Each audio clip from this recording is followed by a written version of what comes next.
વડોદરામાં નીમ coated urea કૌભાંડનો પર્દાફાશ થયો છે। શેરપુરાની ખાનગી કંપનીમાં પાડવામાં આવ્યો દરોડો।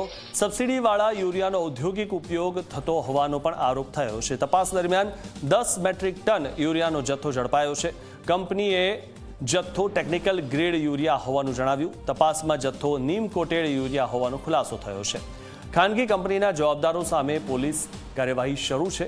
દિલ્હીની મનીષા ટ્રેડિંગ કંપનીના પ્રોપ્રાઇટર સામે પણ ગુનો નોંધાયો છે। તો ખેડૂતોને જે મળવું જોઈએ તે પ્રાઇવેટ કંપનીઓમાં જાય છે।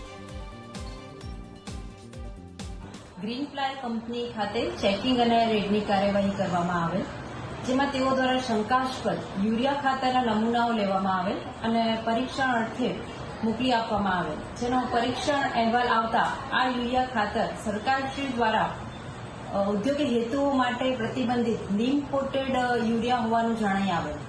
ફરિયાદ આપતા green fly speciality private limited કંપનીના જવાબદાર વ્યક્તિઓ તેમજ આ માલ સપ્લાય કરનાર મનીષા ટ્રેડિંગ કંપની દિલ્હીનાઓ વિરુદ્ધ આવશ્યક ચીજવસ્તુઓ ધારા 1955ની કલમ 37112 ની કલમ હેઠળ સાવલી પોસ્ટે ખાતે ગુનો રજીસ્ટર કરવામાં આવેલ અને હાલમાં આ ગુનાની તપાસ ચાલુ છે।